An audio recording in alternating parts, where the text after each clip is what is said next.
It's a beautiful day in the neighborhood. Reaction video 204. Day in the neighborhood, my people. Once again, baby, we are back once again, my people. And as always, hope y'all doing excelente out there today. And I appreciate y'all for coming back to the channel once again and fucking with the bean. Now, we're gonna go back to a channel that we have been to a lot of times in the past now. Like, this channel is really on our radar. This channel is really part of our family of channels that we go to. And I want to check this video out because of the title of it. And that channel is Lazy Masquerade. Go on back to the Lazy Man. Check the title out. The real life Parasite incident. What in the hell do we mean by Parasite incident? I can't even, I'm trying to wrap my mind around it. Did some people get parasites for real? I mean, people get parasites for real anyway. I don't know. I ain't no reason for me to be trying to sit right here speculating with y'all on this one. I don't know, but I'm excited to find out. The disturbing story of Abby Choi, something like that. I don't know.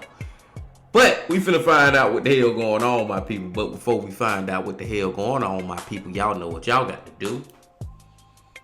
Get whatever you may need. Get what you need. We back to the Lazy Man once again, my brothers and sisters. Y'all got what y'all need? Y'all ready to go? Then let's fucking go.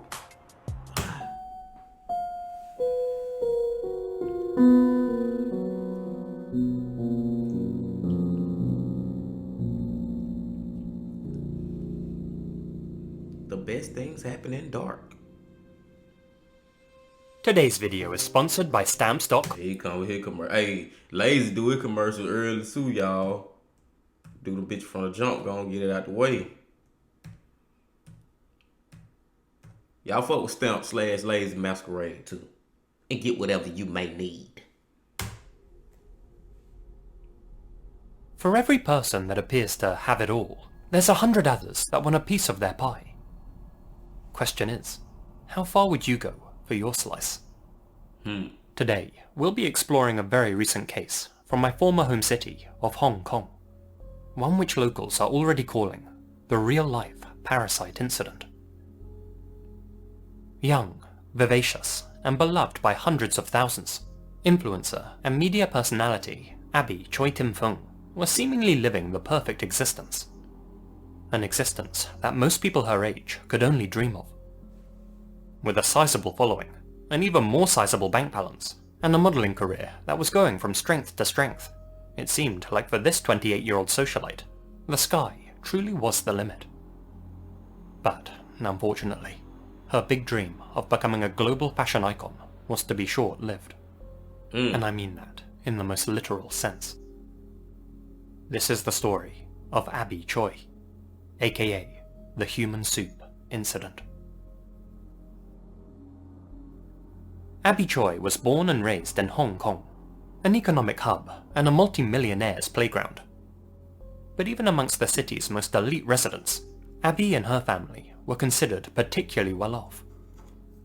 Her parents ran an extremely successful construction company back on the mainland, which afforded Abby the time and resources she needed to pursue her life's passion. And that passion was fashion. Being something of a trendsetter, Abby would mix and match pieces in interesting and aesthetically pleasing ways, and soon caught the attention of mainstream fashion outlets like Vogue and Elle. Abby quickly began to build up a strong profile, and before long, she wasn't just the daughter of rich parents, but was personally very wealthy herself, with a net worth in excess of 100 million Hong Kong dollars. Damn. As well as being glamorous in front of the camera, Abby's life was equally as glamorous behind it too. She would often brush shoulders with Hong Kong's most famous faces, and many of them became her close, personal friends. Even though Abby's career was very important to her, family always came first. At the tender age of 18, she had married her childhood sweetheart, Alex Kwong, a man from a much humbler background. The pair went on to have 2 sons together. Sadly, this union wasn't to last, with Abby and Alex separating 4 years later in 2016. Unlike most couples, however, the pair of them managed to remain friends. In fact, Alex would go on to hang out with Abby frequently, and even began referring to his ex-wife as his sister, both in real life and in his social media posts. Abby also maintained a close relationship with Alex's family as well, including his brother, Anthony, a man who also referred to her as Sis, and who worked for Abby as her personal driver. Okay, I'm just gonna try to go and call it now, y'all. I believe her ex-husband and his brother, the ones who killed this lady. I could be totally off, but I'm just trying to come up with a theory of what the hell going on. And this lady was fucking, I ain't gonna say she was at the top of the world, but she was up there. Like, just to be 28, man, she had a great life going for herself. But let's find out what the hell happened. As a sign of goodwill, Abby even bought Alex's parents, Kao and Shu Hong, a luxurious 4-bedroom property in the upmarket neighborhood of Kaduri Hill. As you probably know, land's at a premium in Hong Kong, so needless to say, this 1,800 square foot residence cost her a fortune. Around 73 million Hong Kong dollars to be exact, or $9 million US. Despite coming from humble beginnings, the Kwongs were now living lavishly alongside Hong Kong's highest rollers. Abby even extended her generosity further by helping her former brother-in-law, Anthony, purchase a house of his own. According to a close friend of Abby's, she always went to extreme lengths to make sure that everyone, including her ex-husband's family, were well taken care of. Even when Abby remarried and had 2 more children with her new partner, she continued to provide for the Kwong family, and even took them on holidays to exotic locations. The Kwongs would even pop up in Abby's Instagram posts, smiling and laughing alongside their ex-daughter-in-law, sister-in-law, and wife. But behind the scenes, things weren't as hunky-dory as they were being presented. In February 2023, an amazing opportunity fell into Abby's lap. She was offered the chance to model on the front cover of the French publication L'Officiel Monaco. Abby of course leapt at the chance to feature in such a high-profile fashion and lifestyle magazine, and quickly bought a ticket to where the photo shoot was taking place, namely Paris, France. Abby shared this adventure with her followers by uploading videos and pictures to her social media pages, which showed her eating in Michelin-star restaurants, appearing at fashion events, and simply admiring the City of Love's fairy tale architecture. But while enjoying all these unforgettable experiences, Abby had no idea that in those very moments, a group of people were quietly and meticulously planning her murder. That damn family, man. I mean, bro, this is probably my first time ever hearing about, and it probably do happen, but the shit real. That,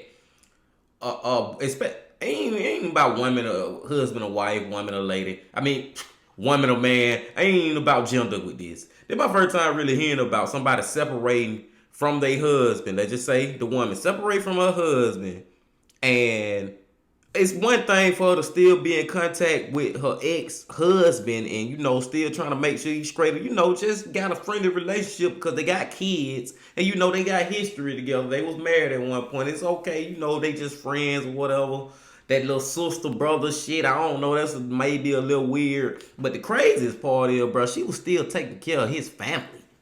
Like, her ex-daddy and mama and brother-in-law and shit. I don't know, bro. I ain't never heard of nothing like that, man. And I ain't saying she wrong for it because she got a good heart. That just means she had a great heart. But I just don't think that was smart because of her status and who she was and all that money she got, man. Somebody in that goddamn family gonna get goddamn jealous or something. Y'all get what I'm saying, bro? I just don't know if that was the best thing for her to be doing.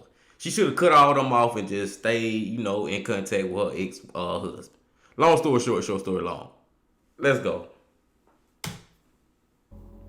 On February 14th of last month, Abby posted this photo on her Instagram account, along with the caption, "From Hong Kong to the cover of L'Officiel Monaco, my journey as a star icon continues.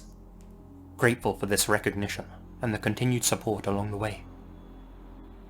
This Valentine's Day post was the last she would ever make. Damn. After the photo shoot, Abby promptly returned to Hong Kong. She was of course eager to get back home and see her kids and husband. But just a few short days after arriving back, Abby suddenly and mysteriously disappeared from the face of the earth. She was reported missing on February 21st after she failed to pick up her children from school. Given how wealthy Abby was, detectives initially believed that she had been captured and that whoever had taken her would soon demand a ransom. After combing through some surveillance footage and questioning witnesses, detectives learned that Abby was last seen in Kowloon, entering her chauffeur-driven car. A car driven by her hired driver and ex-brother-in-law, Anthony Kwong. Investigators immediately went to the Kwong's luxury home in Kadoorie Hill and asked all of them for any information they might have regarding Abby's whereabouts. But all the family members gave them was what sounded like rehearsed responses designed to throw the officers off their track. Suspicious, they asked to take a look at each family member's phone. After following some breadcrumbs and connecting a few dots, detectives were able to track Abby's last known movements to a flat in Lung Mae Tsuen, a scenic seaside village in Tai Po, about 17 miles away from where she was last seen. Kao, Anthony and Alex's GPS records placed them inside that very same apartment on the day that Abby went missing. On February 24th, the police obtained a warrant to conduct a search of the Tai Po property, and what they found inside was nothing short of nightmare fuel. The main living area inside had been turned into what authorities are calling a kill room. The entire space had been transformed into a splatterproof butcher's workshop. All of the furniture had been removed, and the walls and floors had been covered with plastic and cloth sheets. Abby's pink Hermes handbag was found inside one of the bedrooms, prompting investigators to search every square inch of the house for clues. Meat grinders, chainsaws, a cleaver, and a hammer were found at the scene, as were long, red-splattered raincoats, gloves, and face shields. But the worst discovery was made when they opened the refrigerator. Inside it, they found a pair of human legs. Oh my! Next to them were several pots of soup containing carrots, green radishes, and some suspicious-looking meat. After being analysed, it was determined that these were actually pots of human soup. As well as vegetables and broth, they contained a skull, several ribs, and human tissue. Some pieces of flesh inside the pots had been cooked. Some remained uncooked. A DNA test confirmed what everyone suspected. These remains did indeed belong to Abby Choi. A hole found in the back of the skull suggested that she had been struck by a heavy object prior to being chopped up. It's currently unknown whether she was alive or not when the butchering began. CCTV footage captured outside the flat showed a man leaving with a plastic wrap box believed to contain Abby's missing pieces, including her hands and sections of her torso. HKPD's elite diving team, the Flying Tigers, have been combing the water looking for the box's contents, and more than 100 officers have been searching junkyards and cemeteries. But as of right now, their search has turned up nothing. After discovering this grisly scene, Hong Kong police paid a visit to the Kwong family household one more time. Oh, I gotta stop it. I just got totally just disgusted at this whole thing with this shit. But I gotta stop it real quick, y'all. First of all, from the beginning of the video, we pretty much already knew who it was gonna be. The damn ex-husband and the brother. And it seemed like the mama and daddy, the ex-mama and daddy-in-law, they in on it too, or at least trying to cover it up. But my thing is, they didn't do a good job of trying to cover this shit up. Like they ain't really tried. I don't know if they really tried to cover this shit up like that. I don't think they really care if they getting caught for real.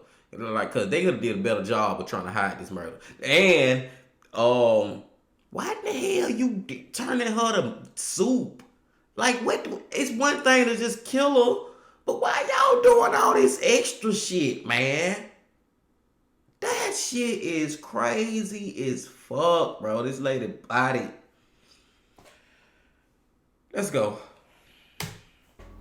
There, they found Abby's 65-year-old former father-in-law, Cal, along with her 31-year-old former brother-in-law, Anthony. Both were charged with her slaying and taken into custody.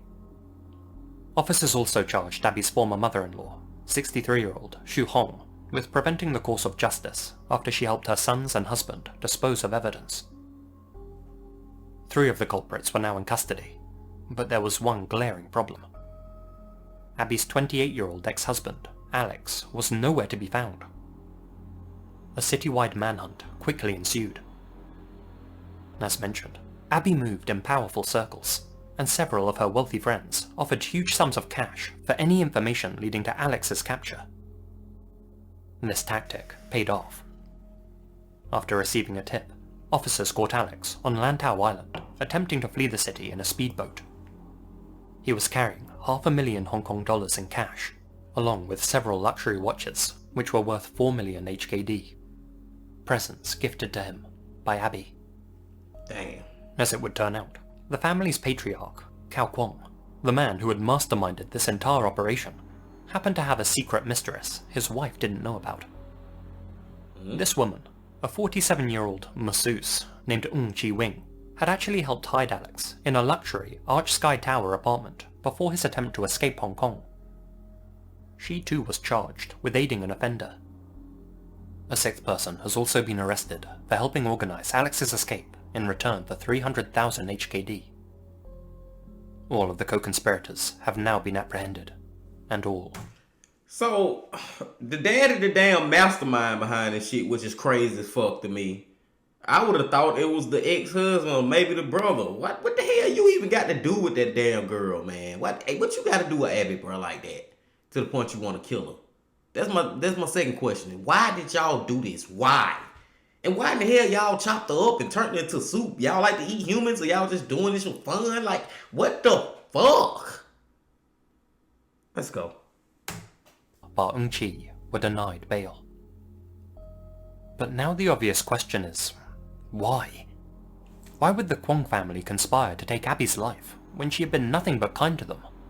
When she had shown them the world, paid for their bills, and gifted them a multi-million-dollar home to live in? According to prosecutors, the answer to that question boils down to 3 words: greed, entitlement, and amorality. It's believed that in the lead-up to Abby's untimely end, she had actually planned to sell the Kaduri Hill home that she had gifted to the Kwong family. Even though the house had been purchased in Cao Kwong's name, Abby was the one who had actually paid for it, and thus she was entitled to sell it. This angered the Kwongs, despite the fact that they hadn't paid a penny for the house in the first place. I know, right? Abby promised to find and pay for a new house for her ex-family to live in, but that did little to soothe Cao Kwong's fury. In response to Abby's perceived betrayal, Cao enlisted his 2 sons, Alex and Anthony, and together they hatched a plan to slay their former family member. While Abby was away in Paris, the trio rented the flat in the coastal village of Lung Mei Tsuen. There, they set up their kill room and waited for Abby to return to Hong Kong. The flat was arranged meticulously by cold-blooded killers, said Superintendent Alan Chung. The suspects covered the walls of the flat with a sail, and they put on face shields and raincoats so that they wouldn't get bloodstained by dismembering the body. On February 21st, a few short days after Abby had arrived back in Hong Kong, she got into her 7-seater car with Anthony Kwong, believing he would drive her to her daughter's school. Instead, he took her to the entrance of Lion Rock Tunnel, where Alex Kwong was waiting for them. It's speculated that Alex entered the vehicle and struck his confused ex-wife in the back of the head. The brothers then drove her out to the rented flat, where their father was waiting for them. Then, the sawing and cooking began. Unfortunately for them, investigators picked up on their scent quickly, and they were able to raid the apartment before they could dispose of Abby's body completely. It seems even before this, the Kwong family had a history of taking things that didn't belong to them. Alex had been wanted since 2015 for his role in a gold scam, through which he had stolen 5 million Hong Kong dollars from numerous young men. His brother Anthony had been sued for not repaying multiple debts, and their father, Cao, a former policeman, had been forced to resign after he was accused of rape. Wow. Now it seems they all felt entitled to take Abby's life as well. This still very fresh event has sent shockwaves through Hong Kong and its neighbours. The metropolis experiences very few murders compared to the rest of the world, around 0.3 homicides per 100,000 people. Compare that with, say, the USA's 6.5 per 100,000, and you can see why even ordinary slayings capture everyone's attention there. But this wasn't just an ordinary slaying. Hell no. The brutality of Abby's case has, for many Hong Kongers, brought back bad memories. Memories like the Hello Kitty murder of 1999, and the rampage of Lam Kor Wan, whom I recently mentioned in this video. Given Abby's internet following, countless Chinese-speaking netizens have expressed their outrage with the Kwong family, whom many now refer to as parasites, both for how they leached off Abby, and for the obvious parallels between this case and Bong Joon-ho's movie, Parasite, in which a poor family infiltrates a much wealthier one. The Kwong family's social media pages are now filled to the brim with commenters labelling them psychos and demons, and many mainlanders have called for them to be put to death. But although capital punishment is still practiced in China, Hong Kong operates under different laws to the mainland. The death penalty was abolished there in 1993. Damn, he just told me something then, y'all. China ain't got no death penalty? What the hell? I never live in China, man. I don't know. You know, that's just a discussion, son. I go back and forth on death penalty for real. Being for real with y'all. But no, man. They really was a parasite to that lady, man. Like, literally a fucking parasite. They leached off her all that time to the point where they killed her. Like parasites will do inside your body. Leech off your body to the point where you actually die from their ass. And this is exactly what the fuck happened. Let's finish it up. So, if found guilty, Cao, Anthony, and Alex will instead receive a mandatory life sentence. They're due to appear in court again this May, and are yet to enter their pleas. Given the video, DNA, and GPS evidence against them, I think the outcome will be the same, however they choose to proceed. Now the only real question is, how? How did an entire family decide to take the life of someone who had been nothing but kind to them? And not only that, but concoct an elaborate plan together. I'd understand if one of them held an illogical grudge and acted alone, but for all of them to sit around a table and agree that this was the best course of action, well, it's hard to wrap your head around. It is. In an interview, Abby's close friend, Bernard Cheng, said, "I never imagined that a person who's so good, so full of love, so innocent, a person who never did anything bad, would be killed like this. My heart's still heavy.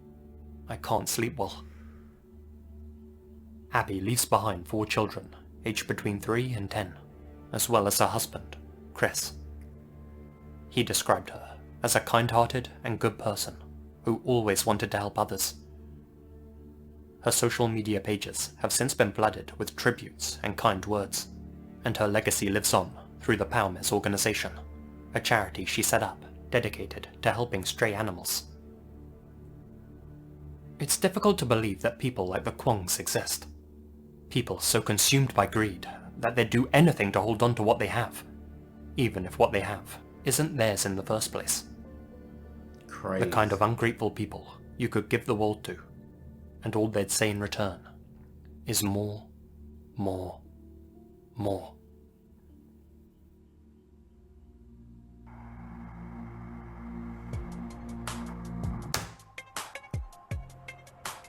At the end of the video, y'all, I just got sad, man. Like, this shit just sad, y'all. This shit fucked up, man. This shit fucked up on so many different levels, y'all. I'm gonna just try to give y'all the 3 levels that is fucked up on the most to me.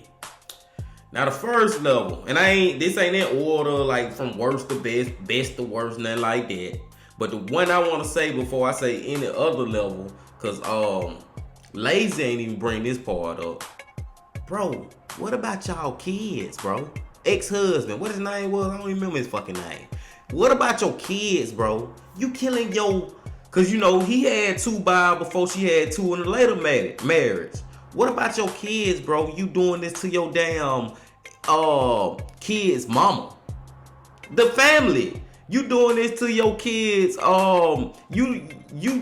These are your fucking the mastermind behind it. The ex-husband, ex father-in-law. I can't even, let me get my words out. I'm trying to get them out now. Your ex-father-in-law. You doing this shit to your grandkids, man. It's most definitely about Abby. But, you know what I'm saying, bro? It's the kids involved, man. What you doing to them? Now they ain't got no mama no more. And they ain't even got you as a daddy no more. Because I pray to God all on get locked up for life now. The wife, the ex-mama-in-law, she may get off a little easier. But them 3 should get life. I don't know. Maybe she should get life too. I wouldn't give a fuck if she did. But I'm just saying, man, that's the first level now.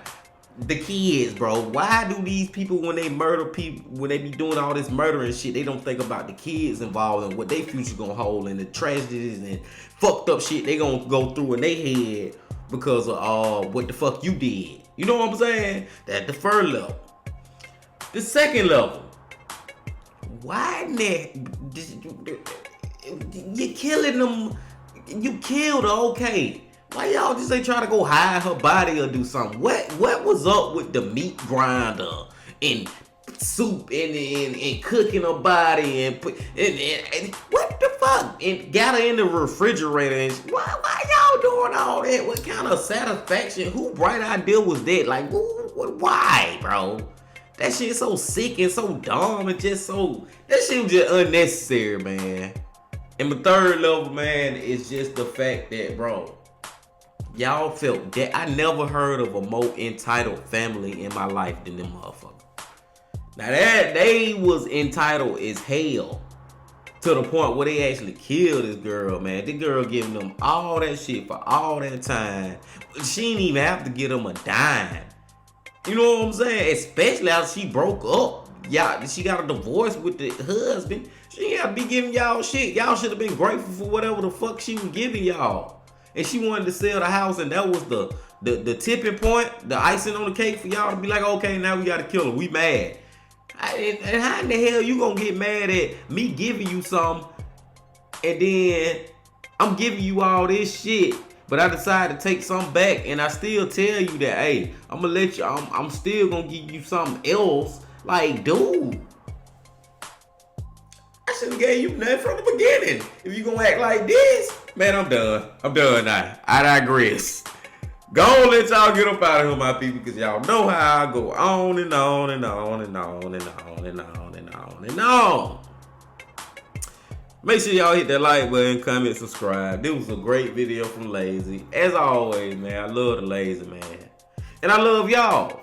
And I hope y'all come on back again, my friends, tomorrow. But until then, I got a couple of more things to say.